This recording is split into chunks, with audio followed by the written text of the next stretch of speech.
conversa com o povo local, que já o aguardava, que já tinha em seus corações a espera ansiosa do Rabi, do mestre, que chegaria para trazer boas novas. E ele sobe ao monte e ele traz algumas informações que são muito importantes. E o que são essas informações, né? As bem-aventuranças são um conjunto de valores e de propósitos que estabelecem a identidade do seguidor de Jesus. Então, ele trouxe para a gente como um manual, um pequeno manual para que a gente possa se melhorar, para que a gente possa caminhar para uma melhora moral. Porque todo aquele que conduz um povo, ele precisa ter propósitos, né? Como um orientador, porque Jesus é o nosso guia, né? É o nosso modelo, nós precisamos segui-lo para que a gente possa ter essa melhora. E o que significa essas bem-aventuranças? Incrivelmente, Mahatma Gandhi, que não era cristão, ele disse que se todos os livros sacros da humanidade se perdessem, se acontecesse qualquer coisa, que todos os livros que trazem informações para o povo, né, em termos de religião, de propósito de vida, que se todos os livros se perdessem, mas se só se salvasse o Sermão do Monte, nada teria se perdido. Agora vocês imaginem a grandiosidade que são essas 8 linhas em que ele fala para a gente. E bem-aventurados, porque quando ele se refere a nós, ele nos chama de bem-aventurados, né? É uma expressão de Jesus que significa os felizes, né? Felizes aqueles que, né? Então, é a forma com que ele se expressou. Sob o aspecto espiritual, do ponto de vista material, porém, está mais relacionado às pessoas que possuem bens, poder ou posição de destaque na sociedade. Então, quando ele fala das bem-aventuranças, porque Jesus tem essa peculiaridade de que poucos se deram conta logo que ele começou a falar, e ainda hoje encontramos aqueles que ainda não entendem que quando Jesus se refere a qualquer coisa para a gente, ele não se refere aqui para o plano material. Óbvio que tudo que ele ensina nos facilita aqui nesse plano, mas todas as informações, elas são visando o plano espiritual, que é a nossa casa verdadeira. Então, para que a gente tenha lá na frente uma situação melhor, então hoje aqui a gente tenta colocar em prática, né? A gente vai buscando, vai lutando para que a gente coloque em prática todos esses ensinamentos dele, mas tudo visando o lado espiritual. Então seriam coisas que não são palpáveis, né? Não é o bem-aventurado aquele que tem uma casa ou um apartamento na beira-mar norte, né? Ou lá, seja lá onde for. É aquele que alcança, que compreende essas informações e que, acima de tudo, que coloca em prática no seu dia a dia. Quantas são? Quantas são as bem-aventuranças? São somente 8 bem-aventuranças. Imagina se fosse mais, hein? Aí a gente estava... Aí estava difícil, né? Porque se com 8 a gente já está tendo dificuldade de alcançar, mas imagina se tivessem mais. As 8 bem-aventuranças ou beatitudes, quando a gente vê na Bíblia, é chamada assim também, que constituem o início do Sermão da Montanha. Emanaram da plenitude do Espírito de Jesus e foram proferidas após uma noite inteira em comunhão com Deus, como diz o evangelista. Primeiro ele se preparou, ele teve esse contato com Deus, porque Jesus era o hálito de Deus. Jesus era o verbo de Deus. Ele nunca falou nada que não tivesse de acordo com as coisas que Deus nos propõe. Porque ele já alcançou essa plenitude, né? E aí, quando a gente começa as bem-aventuranças, que são 8, né? Então, bem-aventurados os pobres de espírito, porque deles é o reino dos céus. Bem-aventurados os puros de coração. Bem-aventurados os que choram, porque serão consolados. Bem-aventurados os mansos e pacíficos, porque herdarão a terra. Bem-aventurados os misericordiosos, porque encontrarão misericórdia. Bem-aventurados os puros de coração, porque verão a Deus. Bem-aventurados os pacificadores, porque serão chamados filhos de Deus. E bem-aventurados os que sofrem perseguição por causa da justiça, porque deles é o reino dos céus.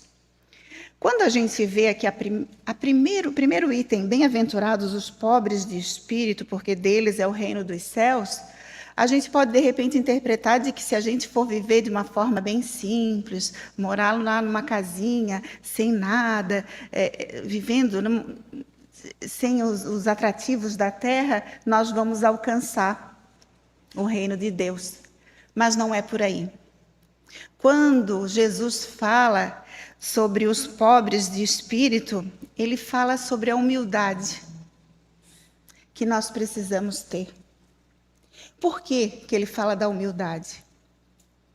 Porque todo aquele que alcança a excelência em algo, todo aquele que se torna bom, eu faço determinada coisa em que eu sou o expert, eu sou a melhor de todas naquilo ali. Isso é se tornar excelente naquele quesito.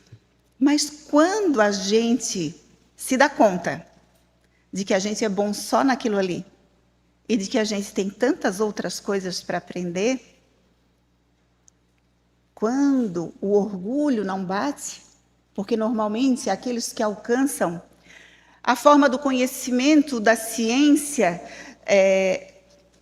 normalmente o ser humano torna-se orgulhoso daquilo que faz. E ele se julga normalmente acima do outro.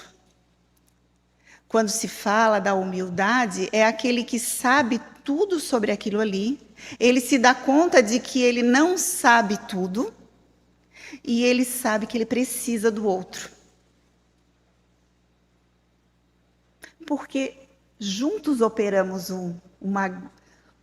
uma grande nação, operamos o mundo, mas cada um dentro da sua habilidade. Quem levantou isso foi Sócrates, porque ele uma vez, indo num oráculo, disseram a ele que ele era o homem mais sábio do mundo. E ele disse, não, as pitonisas devem ter errado, né? Como assim? Eu sou o homem mais sábio do mundo? Aí ele vai em busca dos homens sábios. Aí ele vai num doutor da lei, ele vai num outro que também sabe tudo, mas todas as vezes que ele conversava com essas pessoas, eles se julgavam até como se fossem deuses daquilo ali. Aí ele chega à conclusão. Ele diz assim, realmente eu sou o homem mais sábio do mundo. Porque eu sei que eu não sei tudo. Eu sei que eu sou bom naquilo que eu faço. Mas eu reconheço que não sou bom em tudo. Porque nós necessitamos do outro nas mínimas coisas. A gente pode saber tudo, mas quando a gente fica doente, que a gente vai para o hospital, é sob o cuidado de uma enfermeira, de um enfermeiro que a gente fica. Aquela função que é um pouco mais simples do que o médico que vai nos atender e vai diagnosticar, ele vai dizer tudo que a gente tem. Vai dar o remédio correto, porque ele é bom naquilo ali que ele faz. Mas quem vai cuidar da gente é o enfermeiro ou a enfermeira. A gente vai necessitar daquela moça que vem e passa o paninho no quarto, porque senão a gente pode pegar uma infecção se não tiver um bom asseio dentro de um hospital. Então a gente sempre necessita do outro. E pode ser que eu não seja tão boa em passar um pano como aquela pessoa que trabalha já, às vezes há 20, 30 anos, fazendo a mesma coisa. Talvez eu precise me especializar, porque talvez eu não saiba torcer um pano. eu saiba falar das leis, da ciência, de tudo que envolve o nosso planeta, mas não saiba torcer um pano. Então é assim, a humildade ela começa como item número 1. E no final, que diz assim, bem-aventurados os que sofrem perseguição por causa da justiça, porque deles é o reino dos céus, é porque quando a gente se dá conta, nós somos perseguidos por saber, porque esse saber nos abre os nossos olhos, faz com que a gente saia da ignorância, faz com que a gente acolha, e nem todo mundo quer que o saber chegue a todos, por isso somos perseguidos. Bem, Severino Celestino, ele fala sobre o Sermão do Monte. Ele diz assim, na verdade, Jesus exorta aquela multidão sofrida a seguir adiante, a não desistir. Era essa a intenção de Jesus quando trouxe o Sermão do Monte. Apesar das dificuldades que enfrentavam diante da opressão romana. Isto transforma o Sermão do Monte em um sermão de exortações. Coloca aí Jesus o bom ânimo, a esperança e a confiança para que os que sofrem, apresentando condições de se caminhar para Deus, neste caminho ou busca de conquistar, então, a felicidade. Porque todo aquele que procura se melhorar, que procura ser bom, que procura a humildade, ele consequentemente vai colher frutos de felicidade. A bem-aventurança será então uma colheita, uma consequência boa da plantação realizada durante a nossa existência. Quanto melhor a escolha da semente, melhor vai ser o fruto que vamos colher lá na frente. E qual a mensagem das bem-aventuranças? Nas bem-aventuranças, o pensamento de Jesus é apresentado como uma estrutura interna que remete à essência da lógica do próprio cristianismo, um estilo de vida e uma coerência de caminho de vida, de qualidade, de existência que Jesus veio instaurar, que é a lógica do amor. O mesmo Mahatma Gandhi vinha caminhando pela rua e um soldado passa por ele, um policial, e gratuitamente bate nele. E ele cai. Depois de apanhar, ele pega, se levanta, olha para ele e o rapaz fica com mais raiva ainda e bate novamente. E aí ele cai, e aí ele levanta, e ele olha para o rapaz, e ele diz assim, quem te ensinou a ser assim tão covarde? Olha a nossa deturpação do que é covardia, né? Quem te ensinou assim a ser tão covarde? Aí o Gandhi olha para ele e diz assim, esse mesmo que tu trazes no teu peito. Aí ele olha e ele trazia no peito um crucifixo porque ele era cristão. Aí, obviamente, Mahatma Gandhi tinha um magnetismo que envolvia as pessoas. O rapaz começa a chorar, se dando conta de que se ele era cristão, ele não poderia agir daquela forma, que o covarde naquele momento era ele. Porque ser cristão é uma forma de se viver. A gente escolhe um estilo de vida. E o estilo de vida de Jesus é o seguinte, é viver o amor, a bondade, a benevolência, a piedade. É tudo isso. Então, se a gente diz que é cristão, a gente precisa viver como tal, né? Tem uma parábola dos 2 fundamentos que está em Mateus, que diz assim, assim todo aquele que ouve essas minhas palavras e as põe em prática, será comparado ao homem sensato que construiu a sua casa sobre a rocha. Caiu a chuva, vieram as enxurradas, sopraram os ventos e deram contra aquela casa. Mas ela não caiu porque estava alicerçada na rocha. Por outro lado, todo aquele que ouve essas minhas palavras, mas não as pratica, será comparado ao homem insensato que construiu a casa sobre a areia. Caiu a chuva, vieram as enxurradas, sopraram os ventos e deram contra aquela casa, e ela desmoronou. e foi grande a sua ruína. Então, é preferível a gente caminhar devagarzinho, dando aqueles passos minúsculos, mas sabendo o que está fazendo.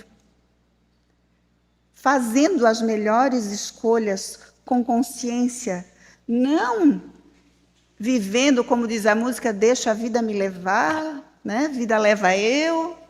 Não, a gente precisa raciocinar, pensar sempre que possível o que Jesus faria nesse momento. Como que eu vou agir diante desse problema? Porque principalmente nos problemas que a gente acaba sendo testado, mas também nas facilidades que o mundo oferece, também estamos sendo testados. Porque tudo eu posso, mas nem tudo me convém. Então eu posso fazer tudo, mas nem tudo convém que eu faça, porque eu posso estar caminhando fora desse padrão que Jesus nos traz.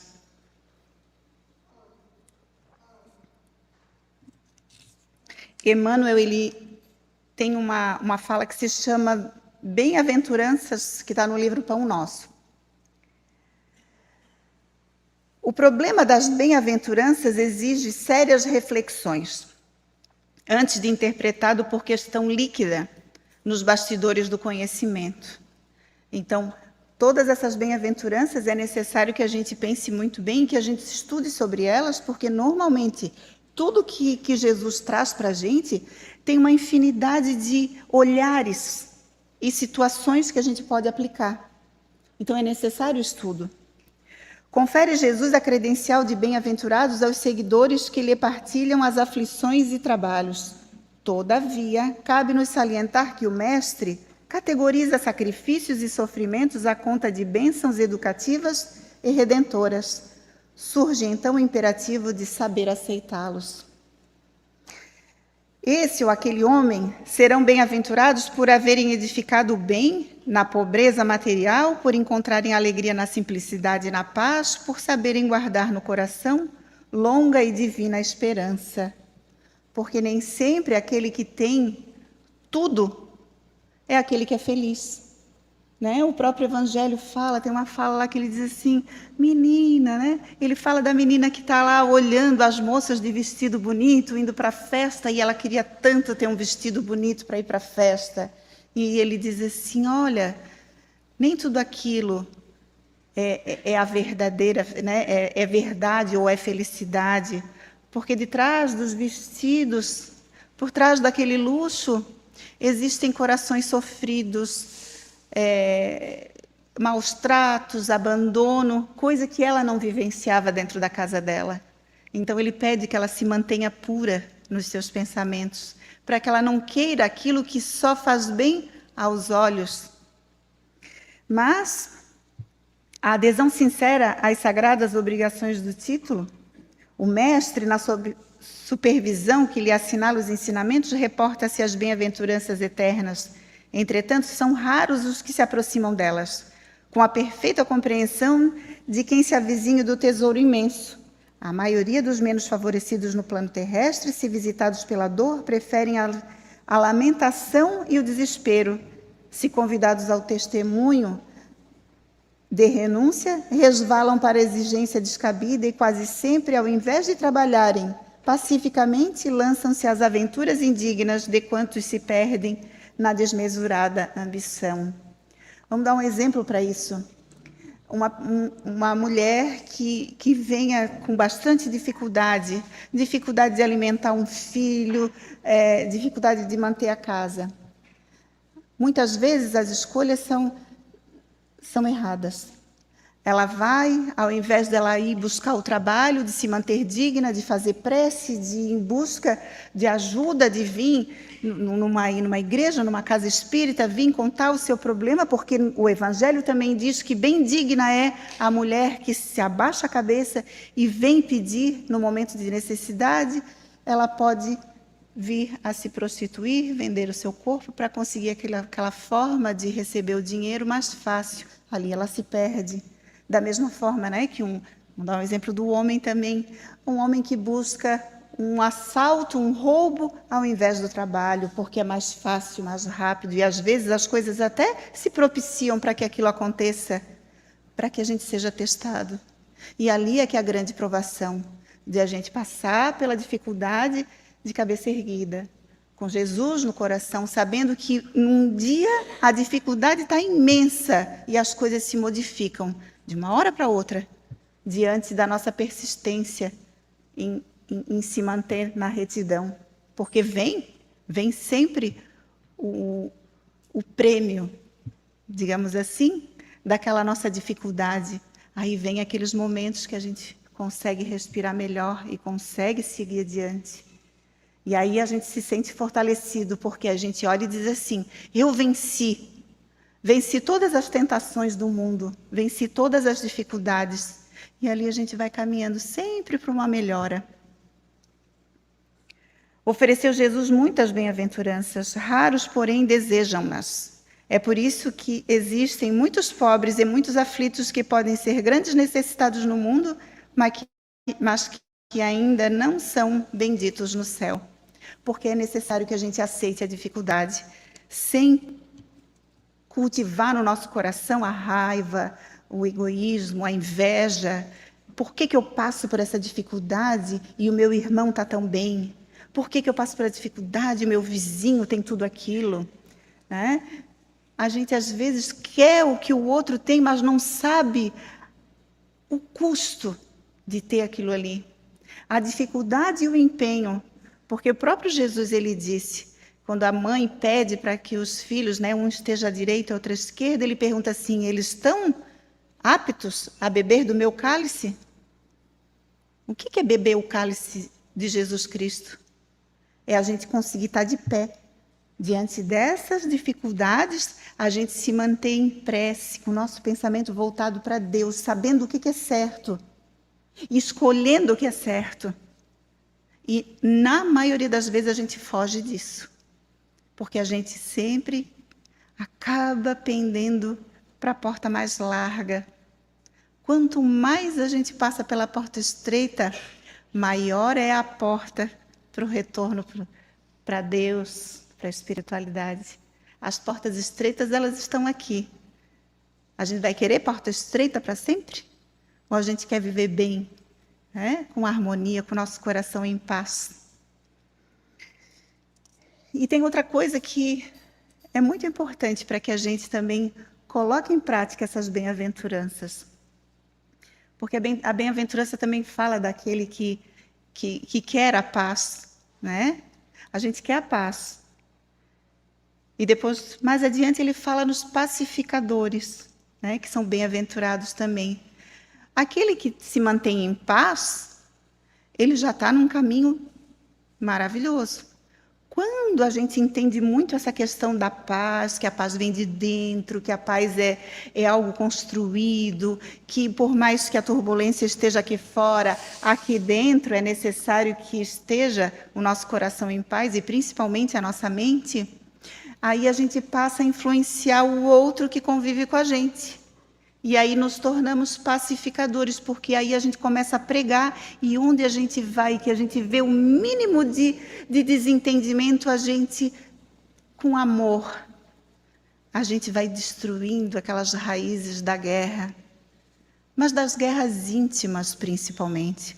Por isso que aí eu vou ler isso aqui, ó. É Lei e Vida, de Emmanuel, no livro Ceifa de Luz. Não matarás, diz a lei. O texto não se refere, porém, unicamente à vida dos semelhantes. Não frustrarás a tarefa do outro, porém, a suponhas inadequada.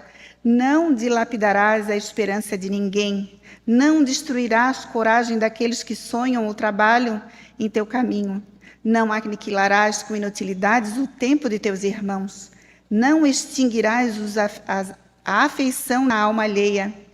Não exterminarás a fé no espírito do companheiro que retém contigo.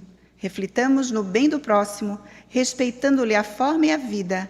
A lei não traça especificações ou condições dentro do assunto.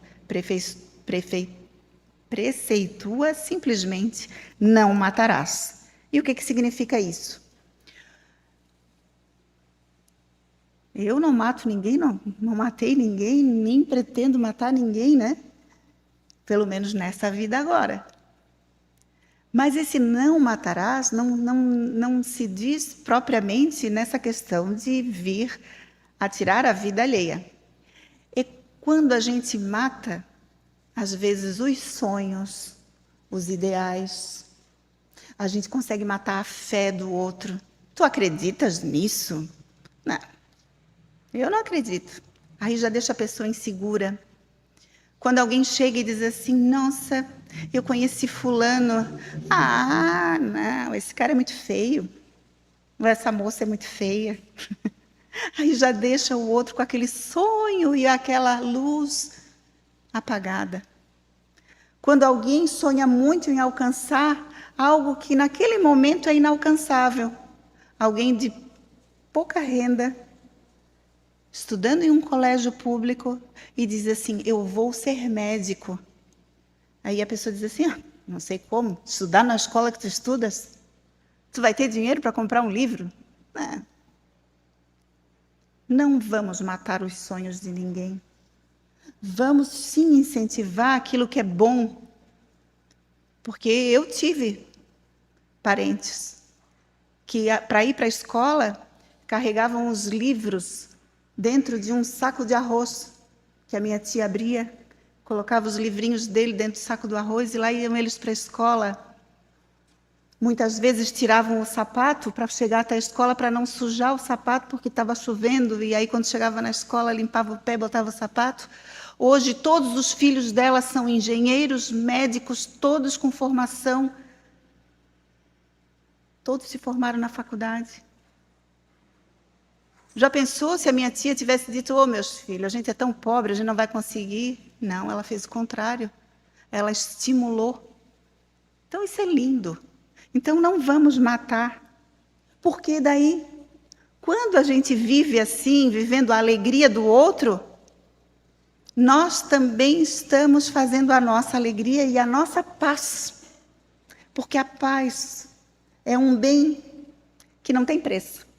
Porque de nada adianta morar numa casa linda, num palacete, ter o melhor carro do ano e não ter paz interior.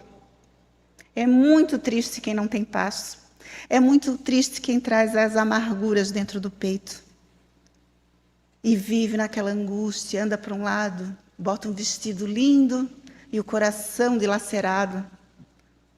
Quando se deita na cama, o companheiro sempre são as lágrimas.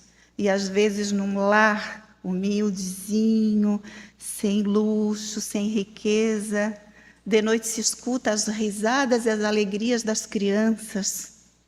Um pai amoroso com um filho no colo, a mãe que embala um filho e que amamenta com a maior felicidade. Essas são as alegrias maiores. E aí, para a gente finalizar, quando a gente vê a descrição de que Jesus, ele vai falar com o povo, os evangelistas, eles explicam que ele sobe, né, Sermão da Montanha, ele sobe a montanha para vir falar. E tudo isso tem significado, porque é necessário que para que a gente fale com Deus, a gente eleve a nossa vibração. A gente modifique a nossa forma de pensar para que a gente possa fazer essa ligação. Se eu pegar o meu celular e não discar o número que eu quero, ele não vai ligar para lugar nenhum. Ele vai ser um objeto sem utilidade na minha mão. E como é que a gente liga para o Papai do Céu? Aqui, com pensamento. Por isso que Jesus, num dia anterior, ele ficou sozinho com seus pensamentos para poder colocar todas essas ideias no lugar, para poder trazer para a gente de uma maneira perfeita. E aí a Amélia Rodrigues, do qual eu sou bem fã, num livrinho muito legal, que eu aconselho que vocês tenham, é uma leitura maravilhosa para ter na cabeceira da cama, se chama Primícias do Reino. No capítulo 3 existe uma fala dela que chama O Excelso Canto. Só para a gente visualizar Jesus chegando nesse monte, tá?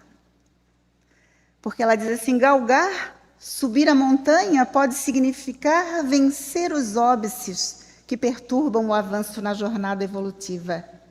Descer, deixar o monte, é não considerar o empecilho e refazer o caminho, alongar as mãos em direção dos que ficaram tolhidos na retaguarda. É muito áspera a descida aos homens para erguê-los a Deus, falando da reencarnação, porque a gente volta para a espiritualidade, mas a gente é chamado, muitas vezes, não só para resolver os nossos problemas, mas para poder dar a mão para aquele que ficou para trás, para aquele que está aqui passando dificuldade, para que a gente possa formar uma família e juntos irmos adiante. Ainda que às vezes a gente não esteja em patamares iguais, na hora que a gente reencarna, a gente fica aqui, todos juntinhos, né? Subir ou descer, não importa. A verdade, porém, é que no plano aclive ele se deteve de pé. Vestiu-se de poente. A auréola refulgente incendiou-lhe os cabelos que a leve brisa desnastrava, quer dizer, despenteava. Aquele momento de final de tarde, ele com seus cabelos lindos, onde o pôr do sol modifica toda a coloração do nosso dia, era ali o cenário de Jesus para falar com a gente. As vestes abrasadas e a ansiedade do mundo em volta, no magote, que é um ajuntamento de pessoas, homens, mulheres e crianças que levariam no cérebro e no coração a mensagem, o poema divisor das realidades diferentes. A multidão era a sua paixão e a sua vida. Amá-la e entendê-la, o seu fanal, quer dizer, o seu farol. Ele, abrindo a sua boca, os ensinava dizendo: bem-aventurados os pobres de espírito, porque deles é o reino dos céus, e assim por diante. E por que muitos ouviram? Muitos daqueles estavam no limite de suas dores. Já não suportavam mais aquilo que o homem estava ofertando e sentiam dentro de si a necessidade de Deus. E por que temos a necessidade de Deus? Porque somos parte dele. Por mais que a gente fuja daqui para lá, de lá para cá, vamos ter sempre a centelha divina vibrando dentro do nosso coração. Que Jesus, o nosso mestre, esse homem maravilhoso nesse monte, com esse céu lindo, com essa coloração maravilhosa, que a gente possa trazer ele assim sempre na nossa mente, vivo entre nós, e que a gente mantenha ele vivo no nosso coração. Queria agradecer a todos a paciência e esses olhos brilhantes, prestando tanta atenção, que cada um de nós possa retornar ao nosso lar com essa sensação de que ele está presente, porque ele disse sim: onde houverem 2 ou mais reunidos em meu nome, ali eu estarei.